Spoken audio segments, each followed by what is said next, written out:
자, 이번에는 지형의 표현 방법 볼게요. 자, 지형의 표현 방법은 지형과 지물을 점이나 선, 면으로 표현을 하는데 표시 대상물이 어디인지 위치만을 우선 측량을 해요. 여기에 뭐가 있고 이런 식으로 위치만을 측량을 하고 나머지 비어있는 부분은 보충해서 그림을 그리고 제도를 해서 지형도를 만들어준다. 그래서 지형을 표현하는 방법에는 5가지가 있는데 우리 책에는 내용이 부족해서 필기를 따로 해서 공부하시기 바랍니다. 자, 지형의 표현 방법에는 크게 자연적 도법과 부호적 도법 이렇게 나뉘고 자연적 도법에는 우모법 그리고 음영법, 자, 부호적 도법에는 점구법, 채색법, 등고선법 이렇게 나뉩니다. 자, 자연적 도법과 부호적 도법의 차이는 자연적 도법은 그리기 어렵지만 그만큼 입체감이 있고 부호적 도법은 상대적인 높이 차를 바로 알 수 있지만 반대로 입체감은 떨어집니다. 자, 우모법을 먼저 표현을 해보면 우모법이 뭐냐면 우모법은 다른 말로 영선법이라고도 표현을 하는데 키워드만 적어둘게요. 짧은 선, 그것을 개바라고 해서 짧은 선으로 지표의 기복을 나타낸다. 그래서 급경사는 짧고 굵게, 그리고 완경사는 반대가 되겠죠. 길고 가늘게. 자, 그리고 얘는 여기서도 얘기를 했지만 그리기가 어렵다. 그래서 기복은 쉽게 이해할 수 있는데 제도하기 어렵다. 그래서 그림을 이런 식으로 표현된 걸 여러분 책이나 인터넷 찾아보면 많이 볼 수 있을 거예요. 이렇게. 자, 그리고 그래서 우모법에서 우자는 소, 털, 소털처럼 생겼다는 거고 음영법은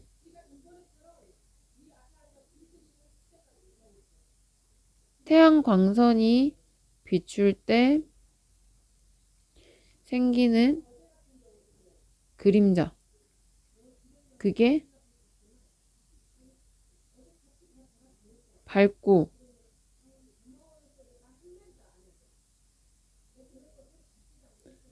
밝고 어두운 정도로 지표를 표시를 합니다.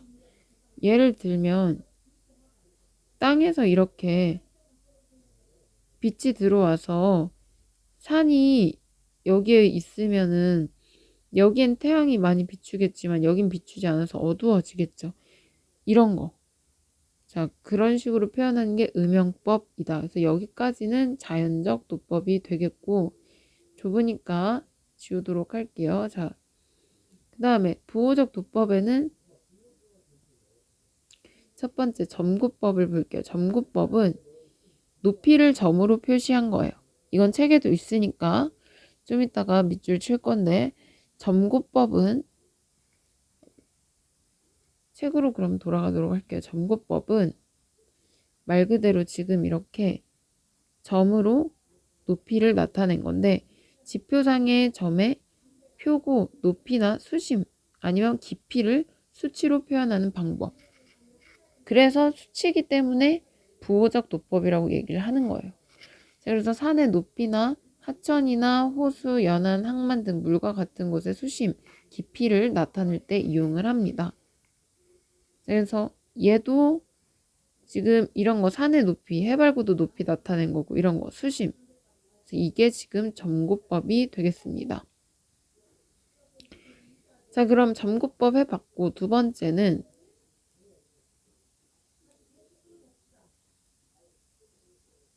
채색법. 채색법은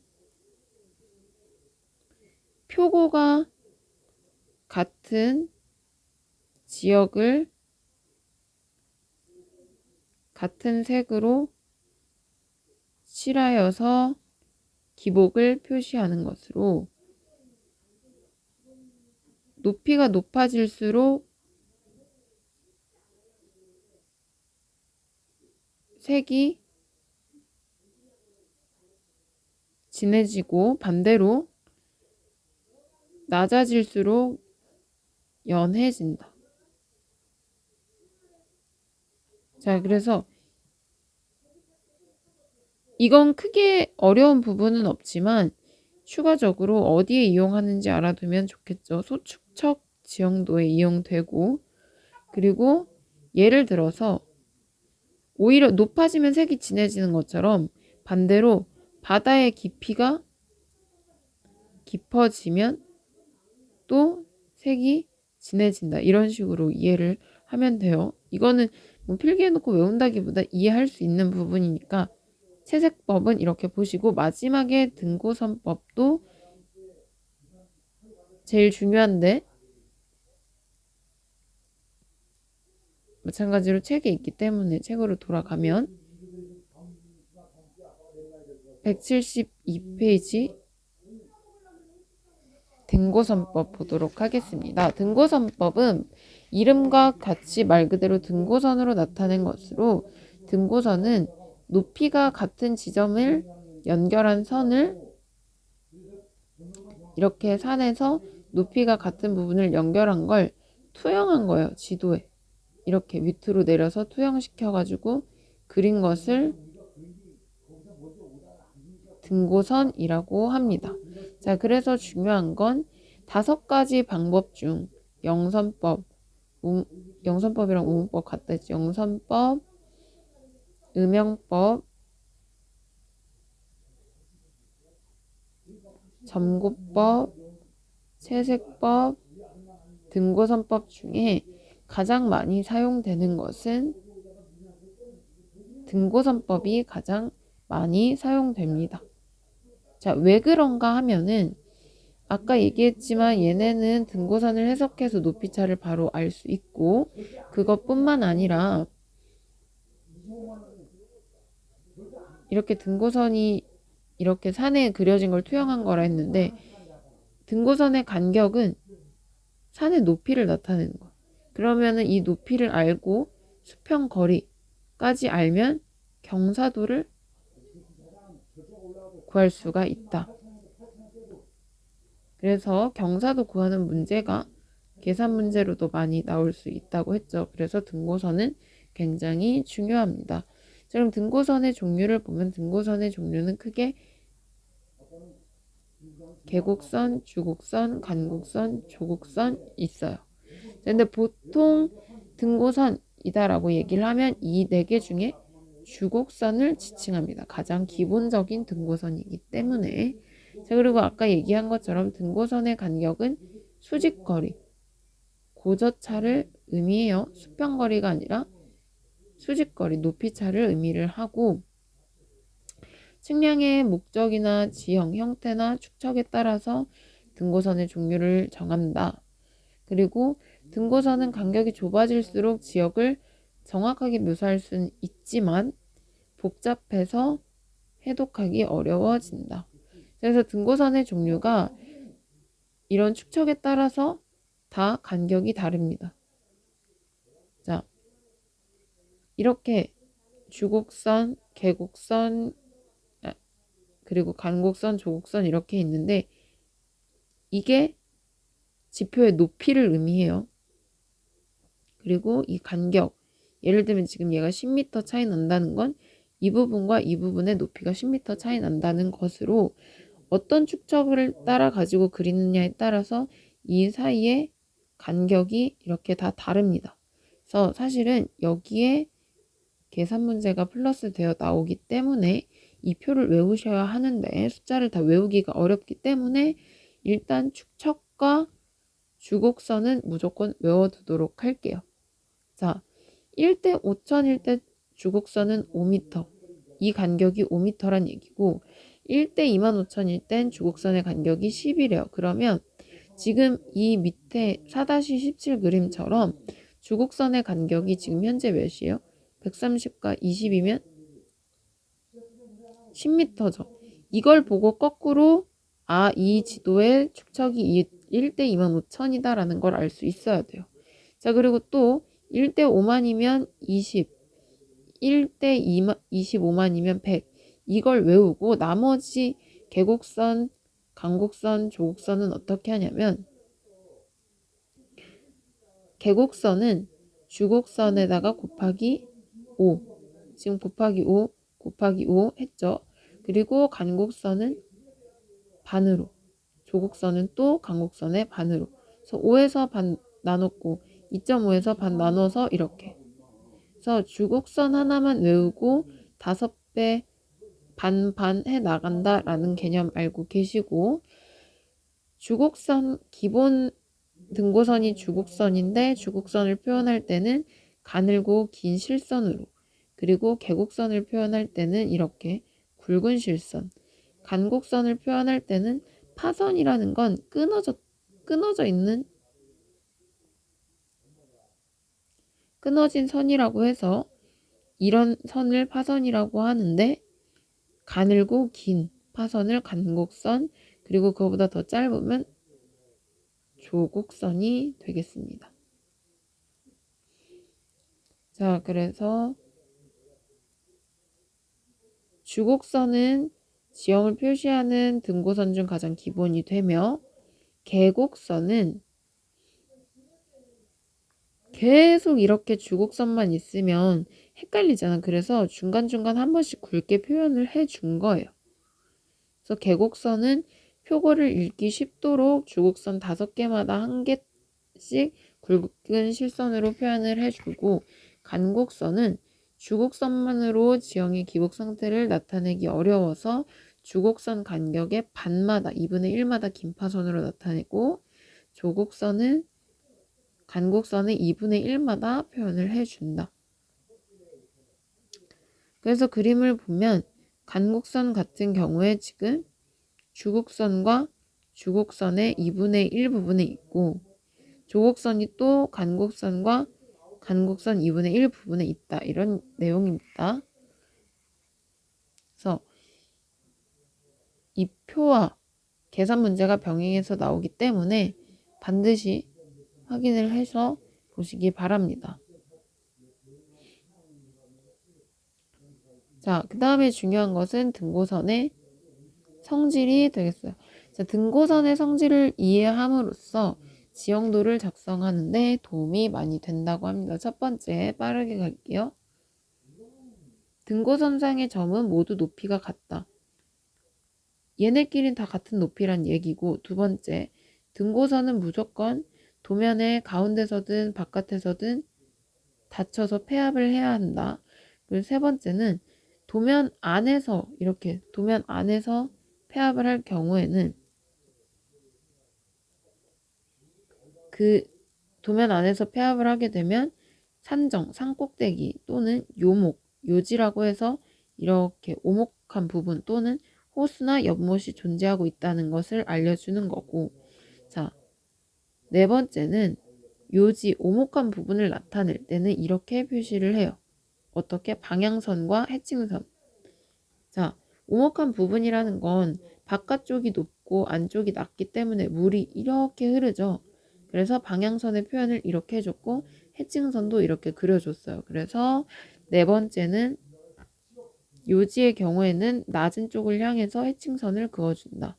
자, 그 다음 다섯 번째는, 자, 이거는 어려운 부분이 아닌데, 이렇게 등고선의 간격이 좁으면 경사가 급하고 등고선의 간격이 넓으면 경사가 완만하다. 다섯 번째. 그 다음 넘어가서, 자, 등고선은 항상 원래는 만나면 안 돼요. 교차하지 않는다가 중요한데 예외가 존재합니다. 동굴 또는 이렇게 절벽처럼 튀어나와 있거나 계곡 등과 같은 곳에서는 이렇게 교차시켜서 표현을 해준다. 그러니까 무조건 교차하지 않는 게 아니라 예외가 존재한다라는 거. 자, 그 다음에 일곱 번째. 자, 경사가 동일하게 되면은 이렇게 등고선을 자, 지금 얘네는 등고선 사이 간격이 다 다르죠. 어? 근데 얘는 지금 계속 이 간격이 일정해. 그렇다는 건 다 경사가 같고 평면이기 때문에 경사가 같을 때는 등고선 사이의 간격이 같으면서 평행하게 일자로 표현을 해준다. 이게 7번째.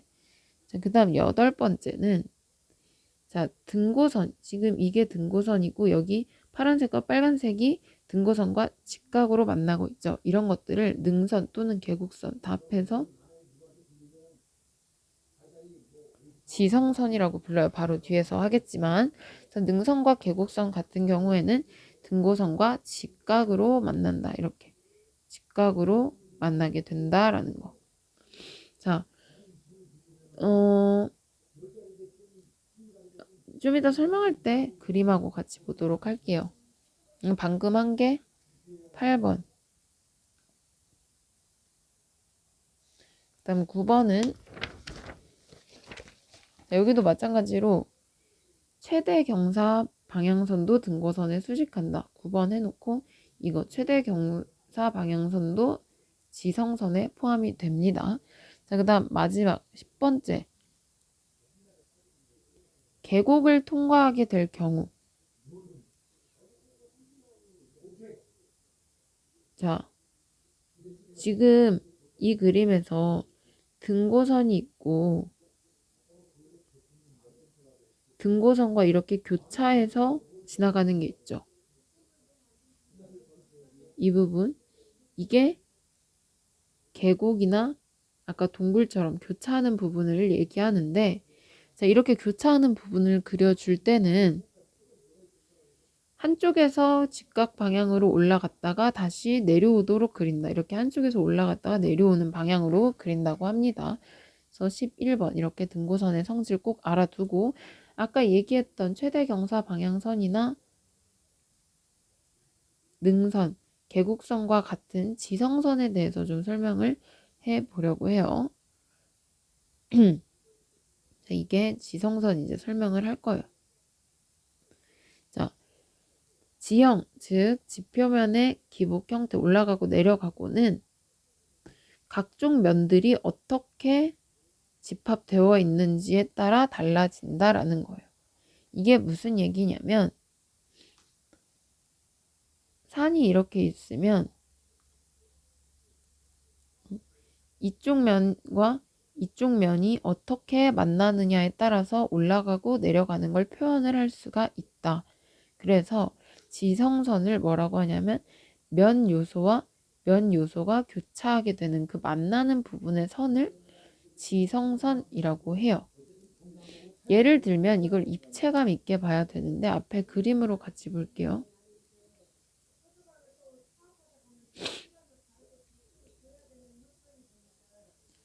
자, 여기 지금 계곡에 물이 이렇게 흐르고 있죠.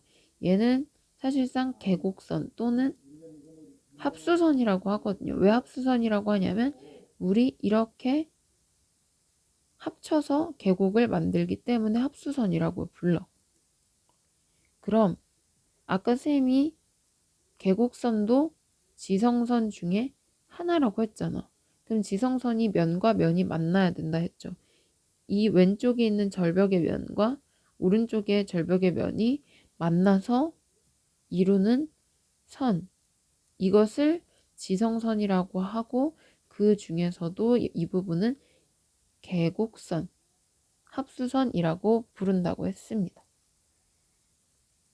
자, 그래서 지성선의 정의는 면과 면이 만나서 생기는 선을 지성선이라고 하고 이제 여기에 지성선에는 그림 4-23과 같이 볼록선, 능선, 오목선, 합수선, 경사 변환선 그리고 여기 책에 빠져있는데 최대 경사선 이렇게 있거든요.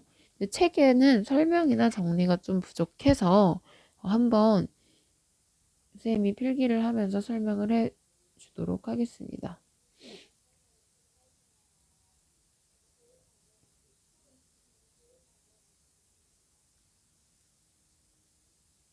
지성선. 자, 지성선에는 네 가지가 있어요. 크게. 능선, 계곡선, 그리고 경사변환선, 마지막으로 최대 경사선. 이렇게 있습니다. 자, 지성선은 얘기했죠. 면과 면이 만나서 이루는 선이다. 자, 능선은 다른 말로 동의어들이 측량에는 많아요. 분수선, 볼록선, 그리고 철선. 욕 아니에요. 자, 이게 뭐냐면 지표면에 높은 점들을 연결한 선이다.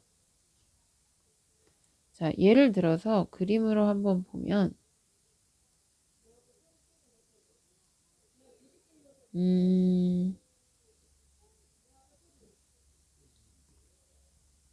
책에 좀 그림이 부족한데, 자, 아까 이렇게 폐합되면 산정이 있다 했지. 이렇게. 그래서 얘는 실제로 어떻게 생긴 거냐면 이렇게 생긴 거. 이 부분이 산 꼭대기처럼. 그러면 우리가 여러분 등산을 하고 산을 탈 때 이렇게 따라서 올라갈 수 있죠. 그러니까 지표가 높은 허리 능자를 써서 산의 허리라고 생각을 하면 돼. 그럼 여기서는 물이 옆으로 이렇게 분리가 되겠죠. 그래서 분수선이라고 하는 거고,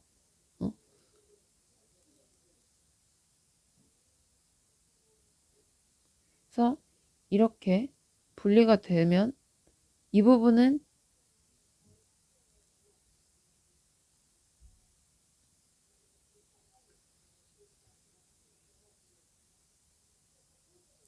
능선이 되겠죠. 여기서 물이 분리돼서 떨어지니까. 그럼 여기는 물이 모이니까 여기는 합수선이 되는 거. 근데 물이 분리돼서 떨어지려면 지표가 다 높아야 이렇게 물이 떨어지겠죠. 그걸 능선이라고 하고, 그럼 반대로 합수선은 물이 합쳐지는 선이니까 여기는 지표가 낮은 선이 되겠습니다. 그러니까 능선과 계곡선은 반대야. 그러면 지표면이 높아지려면 이렇게 볼록해야겠지. 그래서 볼록선, 물이 분리된다 해서 분수선 이렇게 부르는 겁니다. 자, 그럼 계곡선은 동의어로 아까 합수선이라고 했고, 볼록선과 반대로는 오목선, 그리고 계곡선 얘기했고, 이건 한자로 요선입니다. 이렇게 물이 안으로 들어간다 해서. 자, 그럼 얘는 지표면에 낮은 점을 연결한 선이다. 자, 그 다음 세 번째 경사변환선은 말 그대로 경사가 변하는 선이에요. 그래서 동일 방향의 경사면에서 경사의 크기가 다른 두 면이 만나는 선이다. 자, 예를 들어 그림을 보면 산에서 이렇게 내려오다가 경사가 계속 똑같이 이렇게 내려오다가 갑자기 경사가 낮아질 수 있겠지. 그러니까 급하게 내려오다가. 그럼 이 면과 이 면의 경사가 어때요? 둘이 다르죠? 근데 이 둘의 경사가 다른 두 개의 면이 만나서 이루는 선, 이 부분을 경사 변환선이라고 보면 되겠습니다. 자, 그 다음에 마지막 최대 경사선은 말 그대로 얘는 동의어가 유하선이라고 하고, 최대 경사선은 이걸 뭐라고 설명해 줄까? 이미 한 점에서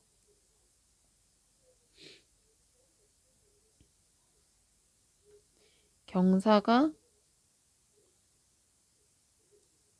최대가 되는 방향을 표시한 선이다.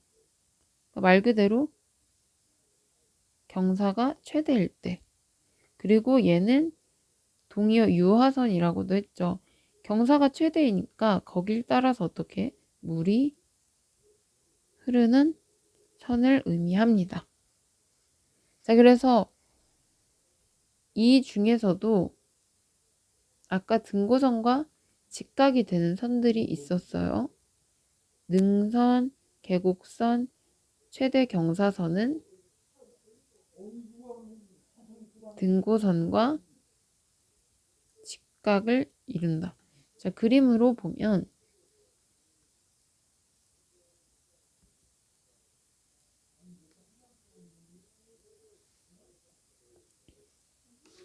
자, 이게 경사변환선. 그리고 또 뭐가 있을까?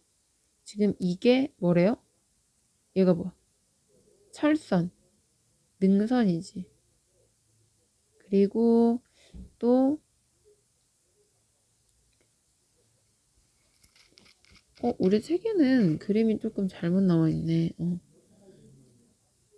얘네 둘이 바꿔야 되겠다. 지금 이게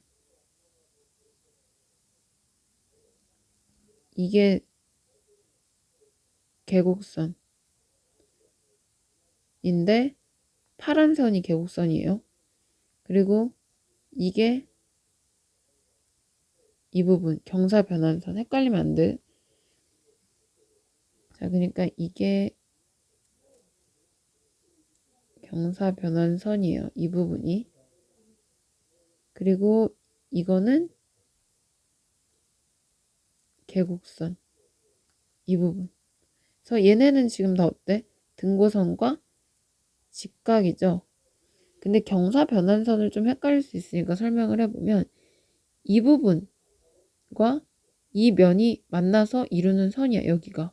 근데 여기가 경사변환선이라는 거는 여기선 이렇게 내려오다가 여기서는 경사가 이렇게 바뀌겠다는 얘기겠지. 그렇게 이해를 하면 돼요. 그러면 경사변환선 옆에 두 개의 점은 뭐가 돼? 경사가 변하는 점, 경사변환점이라고 표현을 합니다. 그래서 이런 것들이 바로 뭐다? 지성선입니다. 자, 문제 기출 문제를 풀어보면 2020년도 3번 문제예요. 자, 지형 표현 방법을 물어봤습니다. 표고 높이나 수심을 직접적으로 수치로 표현하는 거. 이건 뭐라 했어? 점구법에 해당하게 되겠습니다.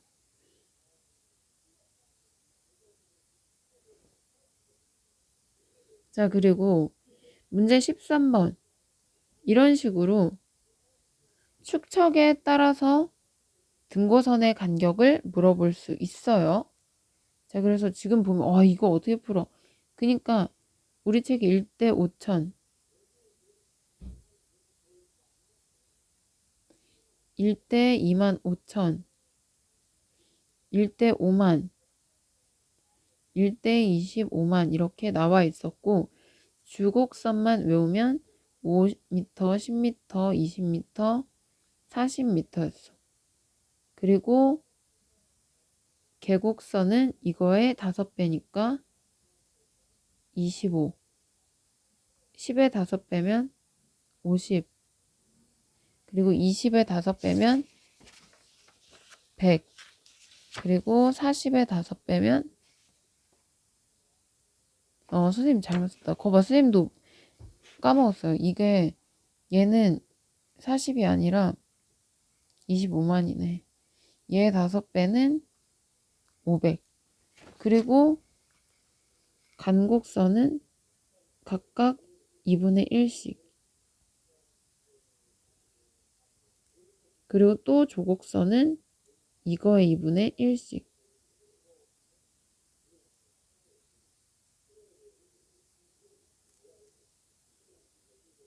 이렇게 해서 이 표 자체를 기억하고서 풀어야 되는 문제야.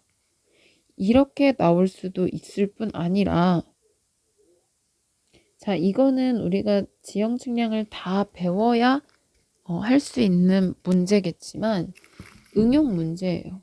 여기서 물어본 게 뭐냐면 수평 거리가 10mm고 높이가 있어. 높이가 있고 그때 경사를 구해야 돼. 근데 1대 25,000이라고 주어졌으면 아까 우리가 그 표 그린 것처럼 해서 주곡선이 몇 미터다라는 걸 알고 있어야 계산을 할 수 있는 거예요. 이런 식으로 그렇기 때문에 표를 꼭 알고 계셔야 한다라는 거. 자, 그 다음 다시 교과서로 돌아와서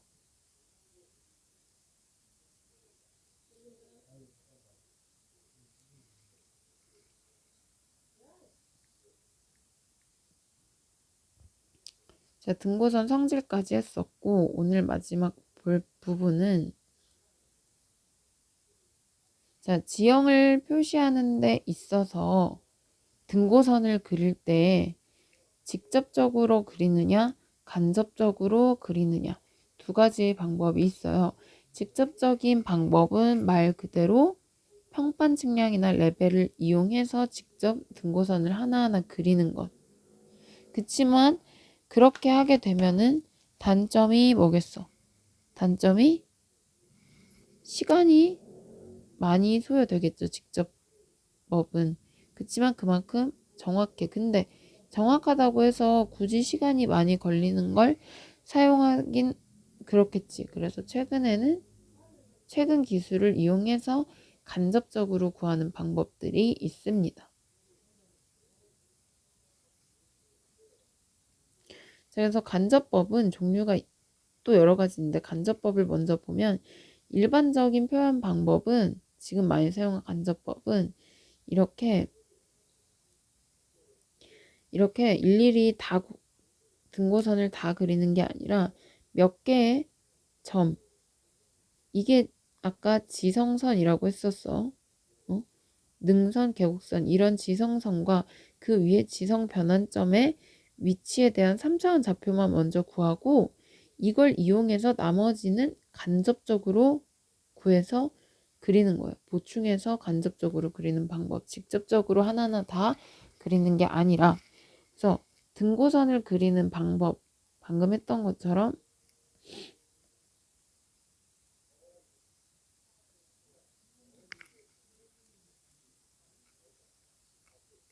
등고선 작성 방법에는 직접법과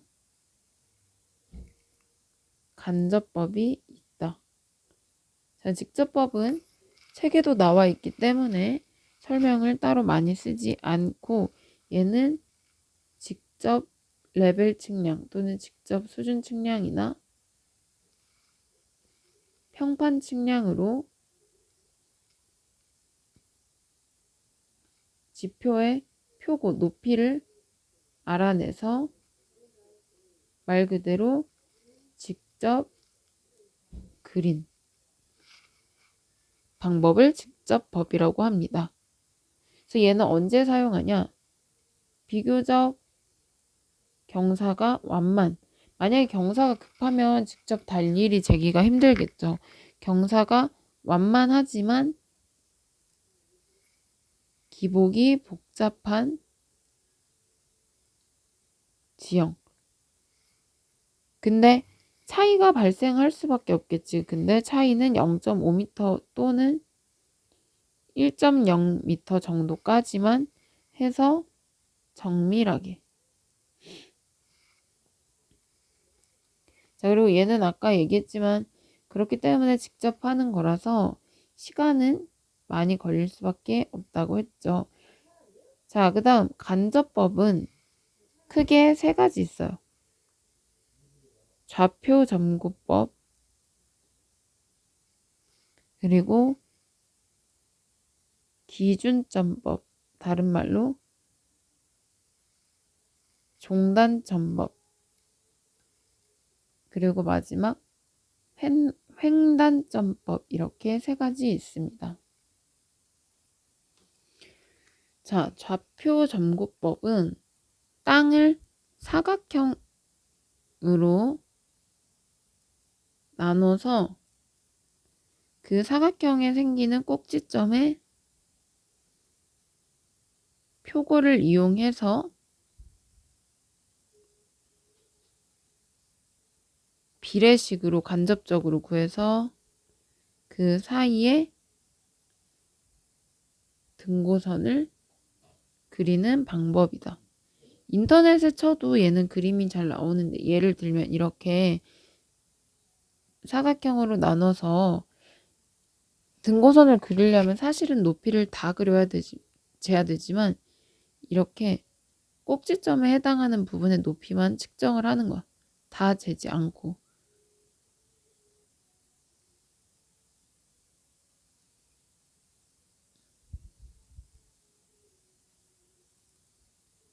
자, 그래서 이렇게 높이가 같은 점끼리 뭐 지금 선생님 막 그림 이상하게 그렸는데 이렇게 해서 등고선을 그린다라는 거.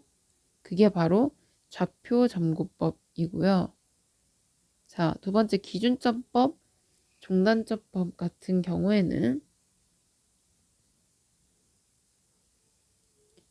지성선이 지나가는 방향으로 그 측선을 따라 기준점으로부터 필요한 점까지 거리와 높이를 관측해서 계산한다. 해서 그리는 거. 자, 여기다 기준점 하나를 잡고 반대편에서 이 부분의 높이도 재는 게 아니라 관측을 해서 간접적으로 계산을 한다라는 겁니다. 그게 종단점법이고, 자료 줘봐서 지우도록 할게요. 자, 마지막으로 횡단점법은, 자, 앞에서도 했지만 종단과 횡단은 어떤 관계다? 종단이 노선, 도로의 방향을 따라가는 거면 횡단은 노선의 수직 방향이지. 그것과 같아요. 그래서 횡단점법은 노선에 따라 종단 측량을 실시한 후에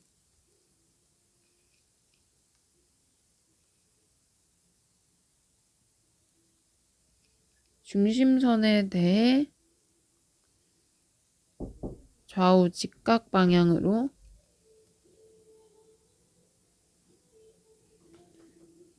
경사가 변화하는 점의 높이를 구한다. 높이를 구해서 등고선을 그린다. 그래서 이걸 다 적고 외우라는 게 아니라 이해를 하면 돼. 노선이 이렇게 따라가다가 그렇게 종단 측량을 한 후에 이 중심선에 대해 좌우 직각 방향, 이 중심선과 직각 방향으로 해서 여기에 높이들을 재는 거야. 그래서 등고선을 그리는 방법이 횡단점법이고, 일일이 하나하나 보는 것도 좋겠지만 등고선을 작성하는 방법의 직접법과 간접법, 그리고 간접법 안에는 좌표점구법과 종단점법과 횡단점법 이렇게 있다라는 거 보시면 되겠습니다. 자, 그러면 기출 문제를 좀 풀어보도록 할게요.